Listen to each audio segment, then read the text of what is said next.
Adil had never believed in ghosts. When he and his wife Sarah found a massive house for half its price, they called it a blessing. Their son, Daniel, was excited. "It's like a castle," he had said, but the house had a history, one no one in the town wanted to talk about. They moved in on a warm afternoon. Sunlight bathed the wooden floors and dust floated in the air. It smelled of age, of something forgotten. The first night was normal, quiet, too quiet. The second night, Adil heard something faint, a whisper, so soft it could have been the wind. By the third night, he knew it wasn't the wind. The whispers had words now. "Get out!" At first, he ignored it, but Daniel was the first to be affected. He woke up crying, pointing at the dark corners of his room. "They're watching me." Sarah comforted him, but Adil couldn't shake the unease. Then, things started moving. A chair shifted an inch. The kitchen cabinets were open in the morning. The old rocking chair in the corner of the living room swayed gently, even when no windows were open. Still, Adil brushed it off. The house was old. Old houses creaked, right? But then, Daniel started whispering back. One night, Adil walked past his son's room and heard him murmuring, "Who are you talking to?" Daniel looked up, eyes filled with something unsettling. "The shadows." Adil's stomach twisted. "What do they say?" "They say they want to play." The first encounter. That night, Adil barely slept. At exactly 3 a.m., he woke up to a strange sound, a slow, scratching noise. He sat up. It was coming from inside the walls. He turned on the lamp. Sarah was fast asleep. The scratching grew louder. Adil swung his legs over the bed and slowly walked toward the wall. Scratch, scratch, scratch. It was coming from behind the old wallpaper. His heart pounded. His hand trembled as he pressed against it. And then, silence. Adil exhaled shakily. Maybe he was imagining. The whisper came from right behind his ear. "We never left." Adil spun around. Nothing. The room was empty. But then he saw it, in the mirror. A shadow standing behind him. He turned. Nothing there. The room was empty. But his reflection? His reflection was still staring at something over his shoulder. The basement. The next day, Adil checked the entire house. He tried to find logical explanations. Old pipes, bad wiring, maybe the wind. But something felt wrong. Then he noticed the basement door. It was locked. They hadn't been inside yet. He found the key in a kitchen drawer and unlocked it. The door creaked open, revealing a long staircase leading into darkness. Adil hesitated. Something about this felt wrong, but he had to know. Step by step, he descended. The air grew colder, his breath fogged. At the bottom, a single light bulb flickered. The basement was empty, just old wooden beams and dust. Then he noticed the writing on the wall, carved into the wood. "We are still here." Suddenly, a breath of cold air rushed past him. The light bulb flickered violently, and then a whisper, right against his ear. "You shouldn't have come down here." The light went out, and something grabbed his arm. Adil screamed, scrambling up the stairs, slamming the basement door shut. He never went back down there again. Things get worse. Daniel changed. He started drawing pictures of dark figures with hollow eyes. "They come at night," he whispered. Sarah started sleepwalking. One night, Adil found her standing in the hallway, facing the basement door. Her eyes were open, but lifeless. "They want you to come back," she murmured. Adil shook her awake. She had no memory of it. That same night, he woke up gasping for breath. His chest felt like it was being crushed. He opened his eyes. A figure was sitting on his chest. Its face was inches from his. Its voice was inside his head. "Let us in." He blacked out. The next morning, he woke up with scratches all over his arms. They had to leave. The final night, Adil packed their bags. He didn't care if they lost money. They were leaving in the morning. That night, the house fought back. The whispers became screams. The walls banged as if something was inside them, trying to break free. The shadows weren't just in the corners anymore. They were standing at the foot of their bed, watching. Adil grabbed Daniel and ran for the door. But it wouldn't open. The whispers turned into laughter. Sarah screamed as something pulled her back toward the basement door. her fingers clawing at the floor. Adil grabbed her just in time, yanking her away. And then, everything stopped. The whispers faded. The shadows melted away. The front door creaked open. Adil didn't question it. They ran. As they reached the car, Danielle turned back. The house was quiet, empty. But in the upstairs window, something stood there, watching, smiling. Epilogue. They never went back. The house sits empty again, waiting for the next family. And if you ever pass by at night, roll down your window. Listen carefully, because the house is still whispering.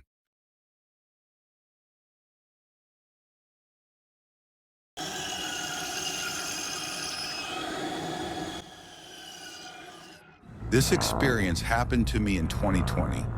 The world was shutting down because of COVID, and everyone was cooped up in their homes. Being an avid backpacker and camper, I used CO as an excuse to travel to different national parks and camp out in different places. One of those places was a creek in Rocky Mountain National Park, Colorado. Without giving away my identity or revealing too much personal information, let's just say something happened with my job back in 2019 that caused my reputation to kind of suffer a bit, and a good number of people despised me. I had to change apartments, get a new phone number, and eventually quit my job. The mistake I made caused a good number of people to lose a lot of money, so the storm was expected. I just didn't know how far it would go. I was literally getting harassed by different random numbers for a while. Some texts were even threatening. I didn't know if they were from the same person or different people each time, but I considered the possibility that it was one person texting me from a bunch of different numbers for a while. It seemed to stop, and I was grateful that people seemed to lose interest or just move on. I wasn't working around this time. I was taking time to myself. Hence, another reason I was traveling around to different national parks. I drove the 3 hours to Rocky Mountain National Park, parked my truck, and started my hike up the trail to the creek. There was nobody else there. I'm sure that was because this was right when the lockdown started, and people were taking it very seriously and not leaving their houses. That, and it was also still the winter time. There was a thin sheet of snow on the ground, hard enough that it made that loud crunching sound with every footstep. After a little while, I made it to the creek, and it wasn't frozen. It was still flowing. It was incredibly peaceful, and this was a detox I needed from the stresses of my life. At the time, I found a place a little ways off the path to set up camp after the tent was set up. I chopped up some wood, started a fire, and cooked some sausages on the stove. Then I started reading my book by the fire after finishing a few chapters. It was getting dark out, thank God for headlamps. I rolled a J and started smoking it after a few hits. I felt my phone start going off, honestly, apart from my family. I don't have a lot of people texting me, so I pulled out my phone from my jacket pocket and saw a bunch of texts from an unknown number. My heart skipped a beat when I realized it was happening. Again, the texts were from a number with a 203 area code, which I looked up to be Connecticut. Whoever it was texted me saying, "How's your camping going?" Buddy, the second text said, "It's beautiful out here." The third text said, "I see why you came up here." My default reaction was to respond, "Who is this?" If they simply left it at, "How's the camping going?" I would have assumed it was a family member, but they were sending messages as if they were here with me. The weed had already entered my system, and I was definitely high. This did not help my anxiety one bit. I felt extremely paranoid and started looking around me, standing up and doing a complete 360, looking in every direction, out to the increasingly darkening woods. I went to get my P365 handgun from my bag just to make me feel safer. Usually I'd put a fire out before calling it a night. But as paranoid as I was feeling now, the thought of being in total darkness freaked me out. I went into the tent and crawled onto my sleeping bag. I stared at my phone at the text waiting for a response, which didn't come. Minutes dragged on, and I just wanted the weed to wear off. Honestly, I still had my headlamp on, so I tried to continue where I left off in my book. But between being high and My mind being stuck on those texts, I was kidding myself, thinking I could read. I decided to just watch YouTube videos on my phone to pass the time. I didn't feel comfortable going to sleep just yet. I was watching some murder documentary on YouTube. I know, a pretty interesting choice considering the setting. And when I least expected it, I got another text, a response to my question before they responded. Doesn't matter anymore. My heart started racing all over again. I replied back, "How did you know I'm camping?" But once again, no response after this. The anxiety of this situation was weighing heavier and heavier on me. Was this a prank by my friend or family member? People harassing me again? Or was this one? But if it was the latter, how would they know I'm camping? That's the really uncomfortable part. I managed to kill an hour just watching videos on my phone, and I noticed the glow from the fire outside was growing dimmer and dimmer as the fire died down to almost nothing in the wintertime without the sound of bugs. The woods are dead silent apart from wind. On a windy night, the second the video would stop playing, the silence would become deafening. Usually I'd embrace the peace, but my peace was completely disturbed because of these texts. Something then broke the silence. The unmistakable sound of human footsteps in the snow. They approached my tent until they were only maybe 6 feet from outside the tent. Then the footsteps stopped. I had the gun tightly gripped in my hand, ready to turn the safety off. There was suddenly a flash from outside. It looked like someone briefly shined a flashlight at the tent, or they took a picture. I had my answer soon enough. I heard the person walk away now, before their footsteps slowly faded out to silence. And as I expected to happen, in the back of my mind, my phone dinged and vibrated, and that number sent me a photo. The photo was of my tent following. That was a text that said, "Have a good night's sleep." I can't explain it, but suddenly it felt like I completely snapped out of the remainder of my high, and a bout of adrenaline and confidence overwhelmed me. I unzipped the tent and shot 2 rounds into the air. The sound of footsteps running away in the snow in the not-so-far distance told me that it worked and scared the person off. But it also disturbed me even more that that would mean they were still hiding somewhere in the distance, watching. I screamed a threat into the air and climbed back inside my tent. I believe it worked because there were no more texts and no more sounds of footsteps. I was awake for hours after, simply because the occurrence completely woke me up. I felt like I drank 3 cups of coffee. Eventually, I did fall asleep, and waking up to morning sunlight was a huge relief. Whoever followed me there was not ready for me to pull a gun. I definitely don't seem the type of person that would own a gun. And I know that that was my first time shooting that gun since buying it. And in fact, my only time to this day. Whoever had been texting me, harassing me, and apparently stalking me, apparently decided to back off when they found out I had a gun, because almost 5 years later now, and I haven't been bothered still. It was a nightmarish night, and I can't imagine how differently it might have turned out if I wasn't armed during my childhood. Every year, my family would have a tradition where we'd all go up to northern Michigan for a weekend in October. Our Uncle Jim used to own a 4-acre property up there. The house on the property could fit a lot of people, with 5 bedrooms and 3 bathrooms. 2 bedrooms were set up for my cousins and my siblings. So my brother and sister in one room, and our 4 cousins in another room. The other rooms were for all of our parents. My Uncle Jim has always been a big hunter and fisherman. He'd go on camping trips specifically for hunting all around the country. My dad has gone camping with him a few times, even though he's an animal lover, and would never harm a fly. Part of the 4 acres that my uncle owned was a big chunk of forest. He marked a L of trees with red paint. To mark the property line beyond, that was just forest owned by the county. I don't know, the nearest house in that direction was probably miles away. Me, my brother Adam, and my cousins Jake and Joe all came up with an idea at lunch when our dads were talking about hunting. We wanted to go camping in the woods that night. Our dads were on board with it. They were definitely already kind of drunk, so more likely to say yes to stuff.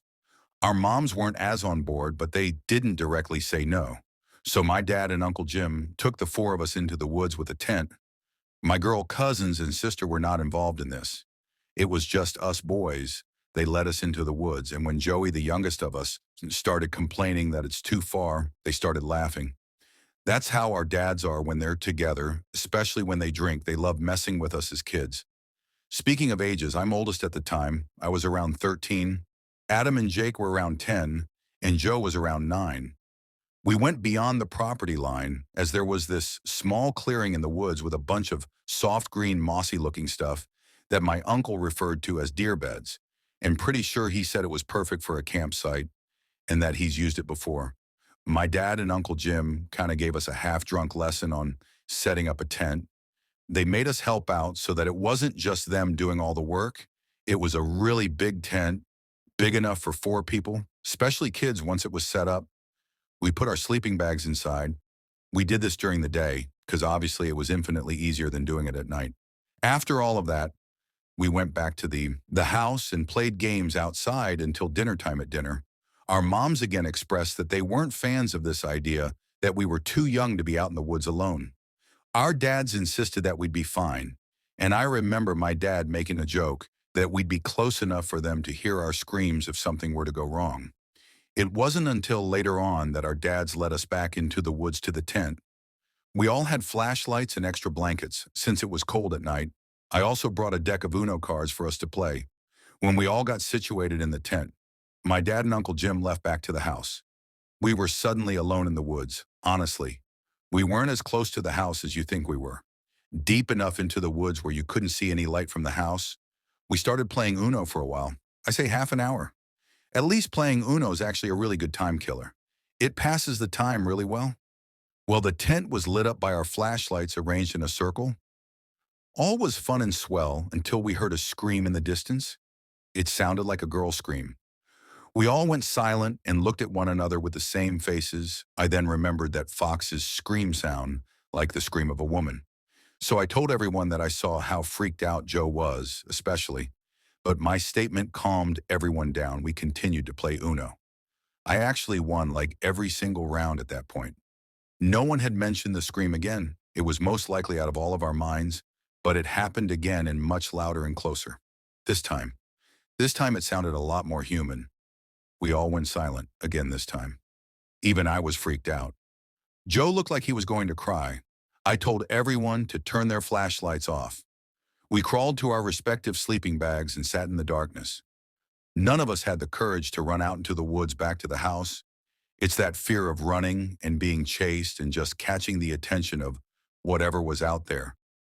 With the sound of our footsteps somehow hiding inside of a cloth tent, felt like the safer option. So we waited and waited in silence. We still whispered amongst each other, wondering if it could still be a fox. I was truthful and said, I don't know, hopefully I don't know who heard it first, but we all sprung up and looked at one another again when we heard very fast footsteps crunching the leaves approaching the tent. Then they stopped and there was an ear-piercing, gut-wrenching scream that sounded like a girl or a woman's scream. It was right outside the tent and the tent started shaking violently. All of us started screaming. Jake and Jim were screaming in fear, while my brother and I were screaming stuff like, get out of the tent. I unzipped the door to the tent, and one by one, we all ran into the woods with our flashlights on. The only reason we could see anything that run back to the house was the most on-edge moment of my life. Like a life or death kind of feeling. We made it to the property, screaming the whole way, and our entire family was already outside in response to it all. 4 of us made it back safely. We explained the screams and the tent shaking, and they were all shocked and horrified based on their reactions. Then I noticed our cousins, Jamie and Christina, and my sister weren't outside. I called out my dad and uncle, accusing them of sending one of the girls to scare us. But when he showed us that the girls were already in bed, that's when it was clear someone we didn't know was out in the woods. Our dads went out to the woods with a couple of rifles and returned after a while. Having found nobody the next day, we all helped in bringing the tent and other stuff back to the house. Obviously, you can guess that that was a one-and-done thing. We never camped out in those woods again. Hell, we didn't even play outside after dark anymore. What kid would, after such an experience, my guess is as good as anybody's, as to who was outside of our tent and why they were doing what they did. What I'm about to tell you still leaves me to question what is real and what's not. This happened to my dad and I, and even now, 2 years later, I get chills just thinking about it. I know how it sounds. If I were you, I wouldn't believe it either. But I swear to you, every word is true. 2 years ago, my dad and I traveled to go camping at a spot out in the deep country. We enjoyed doing this, as it was often a very nice time to get away from real life. This place in particular was a nice spot, hiking trails, zip lines a bit, touristy, but it has deep history. Native American lands, first night there. It was perfect families at other campsites, campfires everywhere, kids laughing, the kind of peaceful night you go camping for. We cooked hot dogs, roasted marshmallows, cracked open a few beers, and made small talk with the people around us. A typical peaceful first night. But the second night is when things started to change. The staff told us we were the only ones in the park. Nobody else booked a site. At first, we were psyched, a whole campground. To ourselves, it sounded peaceful. We spent the day hiking, fishing, taking it slow. At one point, we listened to a scary podcast while sitting by the river, because why not lean into the spooky atmosphere? We thought we were being funny by the time the sun started setting. We were feeling good, a little buzzed from the beers, tired in that satisfying way. After a long day outdoors, we decided to head to the park's information center to charge our phones and grab some snacks before it got too dark. The walk back to our campsite, that's when the UN set in the woods felt different. The air was heavier. The sky had this weird tint. Like Twilight didn't want to leave. My dad turned to me and said, "Doesn't this feel off, like we're in some kind of dream?" And he was right, it did. The forest felt endless, stretching out in every direction. My chest got tight. I couldn't shake the feeling that we weren't alone. We didn't say much after that, just kept walking, both of us glancing over our shoulders like we expected to see something lurking in the trees back at camp. We stayed close to the fire. We didn't really talk about the weird feeling we didn't need to. It was like we both silently agreed to keep things normal, pretending nothing was wrong. We roasted marshmallows, played music, even smoked some weed to try and distract ourselves. Not the typical father-son moment you would expect. But by the time the sun dipped below the trees, we could no longer see what was in front of us, except for the fire. That's when the uneasy feeling had grown into something worse, as we sat by the campfire and roasted some s'mores. I want to say, at about 9, we heard a noise. It was a bang as if a tree fell. It came out of nowhere, loud and close. It echoed through the woods from the direction of the river. Maybe 100 yards away. We grabbed our flashlights and pointed them toward the sound. But there was nothing, no movement, no glowing eyes, nothing Bigfoot. We joked, nervous laughs slipping out, but neither of us believed it. A few minutes passed. Then it came again, louder this time. Farther off, but the same sound, same weight. We shined our lights again. But the forest swallowed our flashlights, allowing us to see only the trees surrounding our tent. And then the third bang closer. That's when the fear hit. Whatever it was moving toward us like it was circling the campsite. Then not even before we were able to collect our thoughts, the fourth bang happens about 20 yards away, maybe less. That's when the real fear and adrenaline set in. Whatever high I had going from the weed was now long gone. My dad turned to me with his eyes wide. I saw the fear in his face. We agreed to get in the tent. We quickly scrambled and threw the last of the firewood onto the fire, hoping the flames would scare off whatever was out there. Then we scrambled into the tent, leaving everything else behind. I ran inside of the tent and quickly dropped to the ground, lying flat. My dad, moving a little slower, following right behind me as he was about to get into the tent, is when the loudest bang happened. So close it felt like the ground shook. My dad froze, staring out into the dark. I said his name, grabbing his attention as he stared in shock, then quickly jumping into the tent. He muttered, "It's standing there." "What's standing there?" I asked. "I don't know," he said, his voice trembling. It was like a wall of darkness. He sat by the zipper as I buried myself under my sleeping bag, trying to move as quietly as I could. He sat there clutching the only weapon we had. A small knife, useless really. But it was all we had. Then came this vibration noise that is still hard to explain to this day. It started low, like a hum. But it wasn't just sound. It filled the air. It was a feeling inside of us, making our chest tight. "I've never felt anything like it," my dad whispered. You hear that I couldn't answer. I just nodded, too scared to make a sound, with the feeling as if we were being hunted. This went on for about 5 minutes as we sat in silence. And then this other sound. It wasn't an animal and it wasn't human. It was this guttural, alien-like noise, as I like to put it. It honestly sounded like the Demogorgon from Stranger Things. Nothing I have ever heard before. We stayed frozen in that tent, too scared to breathe, too scared to move. I had this small mesh window right by where I was laying, but I refused to look outside of it with the fear of being seen, just sitting there, trying to control my breathing as my dad still sat there with the knife. And that's when the weirdest thing happened. In the middle of all the chaos, we just blacked out. Neither of us remembered trying to fall asleep. My dad was still clutching the knife when we woke up lying in the middle of the tent. I woke up on my back in a panic as if something was standing over me. My first thought was to grab my phone to check the time, but it was dead. I asked my dad to check his dead too. Both had been fully charged the night before, making sure we had them working in case of an emergency. We stepped outside to pee as we stood 5 feet from the tent and peed back too. Back still scared out of our minds, we saw that it was still pitch black outside. The air was cold and still the food we left on the table completely untouched.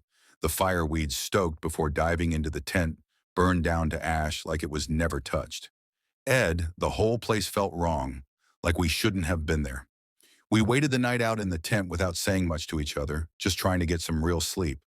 We packed up in silence, not saying a word until we were in the car. When we finally talked about it, we realized that we both felt the same thing that night watched and hunted, like something was waiting for us to slip up.